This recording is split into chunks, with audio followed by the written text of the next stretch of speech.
ये है एलईडी। इस एलईडी को आप रिपेयर कर सकते हैं घर पर। चलिए हम इसको बता देते हैं। यहाँ पे देख सकते हैं, यदि आपके घर में एलईडी फ्यूज हो गई है तो एलईडी को कैसे रिपेयर कर सकते हैं। इसको आपको बोर्ड में लगाना है और ध्यान से देखना है कौन सी बल्ब कम जल रही है, और इस प्रकार की टोकरी इसको निकाल लेना है। उसके बाद यहाँ पे देखना है तो जो लाइट यहाँ पे बारीकी से आपको देखना है, यहाँ से हल्का सा बल्ब के अंदर में काला काला बना रहेगा, तो समझ जाइएगा कि ये बल्ब आपकी फ्यूज है। और तो यहाँ पे ये फ्यूज है यहाँ पे, तो इसको आपको निकाल देना है। निकालने के बाद इस टर्मिनल को दोनों को इधर वाला दोनों को आपस में टाँके से जोड़ देना है। बस आपकी एलईडी ठीक हो जाएगी। तो इस प्रकार अपनी एलईडी को ठीक करके अच्छा खासा पैसा कमा सकते हैं। और ये है जॉनसन कंपनी का असली ब्रांड का तार, जो इसका नंबर है 1076, और ये 90 मीटर होता है। और इसे आप 325-330 रुपये का ख़रीद कर आप अच्छा खासा पैसा कमा सकते हैं। और ये कॉपर का तार है।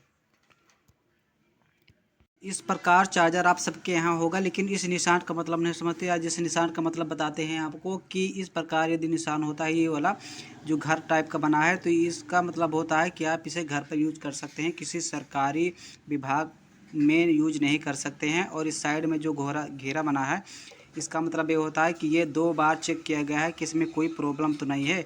और इसका मतलब होता है, जहाँ कटाप लगा है, इसका मतलब ये होता है कि आप इसे या ठीक हो या ख़राब हो, इसे आप कूड़ेदान में नहीं डाल सकते। यदि आप काफ़ी दिन से मोबाइल रख दिए हैं और ये वो स्विच ऑफ नहीं खुल रहा है, तो और बैटरी भी चार्ज करने के बाद आपकी मोबाइल स्विच ऑफ नहीं खुल रही है, तो आप क्या करेंगे, इसको इस प्रकार ओपन कर लेना है।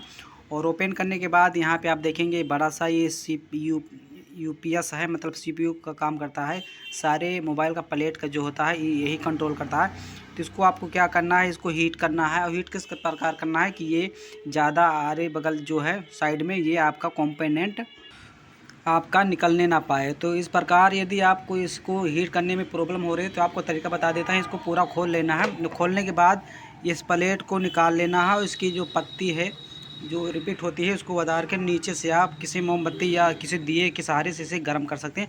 बस आपका फ़ोन ऑन हो जाएगा। और किसी चीज़ की दिक्कत हो तो आप कमेंट कर सकते हैं। और कुछ नया सीखना चाहते हैं तो इसमें आप क्या करेंगे, पुरानी बैटरी ले लेना है आपको, जो आपके पास हो 4 या 5 6 10, तो आपस में इसे जोड़कर इसका प्लस प्लस जितनी बैटरी हैं इन सभी का प्लस प्लस का वायर जोड़कर और माइनस माइनस में जोड़कर इसका कनेक्शन करके आप एक काफ़ी लंबे समय तक टिकने वाली बैटरी आप बना सकते हैं। 2 प्रकार के होते हैं। आप लोग कंफ्यूज हो जाते हैं, जैसे गाना लोडिंग के लिए, गाना ट्रांसफ़र करने के लिए मोबाइल से डाटा आप लगाते हैं, तो वहाँ पे क्या गलती करते हैं आप, फास्ट, यहाँ पे देख सकते हैं फास्ट चार्जिंग डाटा केबल आप ले लेते हैं। लेकिन वहाँ पे आपको क्या लेना है, यदि आप मोबाइल से मोबाइल डाटा कनेक्ट करना चाहते हैं या पीसी में या लैपटॉप में ट्रांसफ़र करना चाहते हैं, तो आपको यूएसबी डाटा केबल लेना है, जिससे आपका डाटा ट्रांसफ़र हो जाएगा। और ये फास्ट चार्जिंग जिस पे लिखा होगा उसको आपको नहीं लेना है। तो यूएसबी डाटा आप लेकर अपना पीसी या लैपटॉप में कोई भी प्रोफाइल को ट्रांसफ़र कर सकते हैं। और इसमें आपको ये देखने को मिलेगा, जो चार्जिंग वाली डाटा केबल होगी ये आपको कम दाम की मिलेगी और यूएसबी डाटा केबल महंगी मिलेगी। यदि आपका धीम चलता है तो उसमें कौन सा कंडेंसर लगाना चाहिए, चलिए इसके बारे में आज हम बताएंगे। बहुत सारे कंडेंसर है हमारे पास, छोटे बड़े, तो यहाँ पे आपको दिखाएंगे, सारी चीज़ें बताएंगे कौन सा कंडेंसर किस में यूज़ किया जाता है। यहाँ पे देख सकते हैं 2.5 ये 50 का कंडेंसर है। इसे आप जो है फर्राटे फैन में लगा सकते हैं।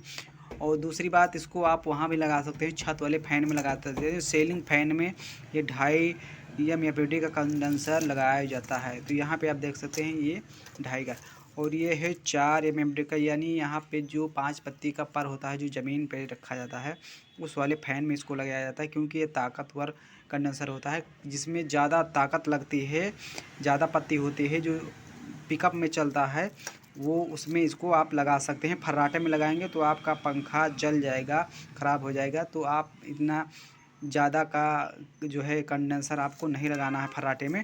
आपको जैसे कूलर वगैरह हुआ, इसमें आपको इसको लगा सकते हैं।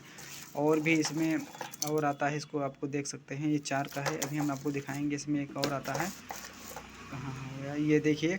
यहाँ पे 3 प्रकार के कंडेंसर फ़ैन में ज़्यादा देखने को मिलता है। यहाँ पे 3.5 का है कंडेंसर, यदि आपका सीलिंग फ़ैन है। और यदि 2.5 का कंडेंसर लगाने के बाद ये वाला कंडेंसर लगाने के बाद आपका फ़ैन स्लो चलता है तो आप इस वाले को आप लगा सकते हैं। इसको लगाएंगे तो आपका कंडेंसर लगाने 3.15 का UFKD का कंडेंसर लगाने से आपका फ़ैन स्पीड में चलने लगेगा। लेकिन इससे ज़्यादा के यदि आप लगाएंगे सीलिंग फैन में तो आपका पंखा जल जाएगा।